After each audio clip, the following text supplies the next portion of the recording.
Free ಸಂಚಾರಕ್ಕೆ ಮುಗಿಬಿದ್ದ ಮಹಿಳೆಯರು ticket ಇಲ್ಲದ ಪ್ರಯಾಣದಿಂದ ಫುಲ್ ಖುಷ್. ಕೊರತೆ ಇರೋ ಕಡೆ ಶೀಘ್ರ ಬಸ್ ಬಿಡ್ತೀವಿ ಎಂದ ರಾಮಲಿಂಗಾರೆಡ್ಡಿ. ರಾಜ್ಯಾದ್ಯಂತ ವಿದ್ಯುತ್ ದರ ಏರಿಕೆ, ಜನರಿಗೆ ಶಾಕ್. ಹಿಂದಿನ ಸರ್ಕಾರದ ಆದೇಶ ಈಗ ಜಾರಿ. ಏಪ್ರಿಲ್ನಿಂದ ಪೂರ್ವಾನ್ವಯ ಆಗುವಂತೆ ಬರ್ತಿದೆ ಬಿಲ್.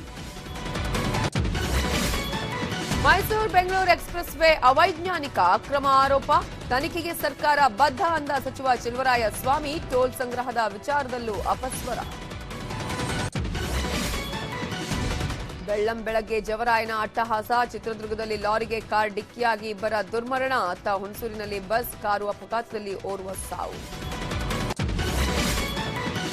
ರಾಜ್ಯಾದ್ಯಂತ ಮುಂಗಾರು ಮಳೆ ಚುರುಕು. ಕರಾವಳಿ ಭಾಗದಲ್ಲಿ ಕಡಲ್ಕೊರೆತ. ಯಾದಗಿರಿ, ರಾಯಚೂರು, ಚಿಕ್ಕಮಗಳೂರಿನಲ್ಲಿ ಮಳೆ ಅವಾಂತರ.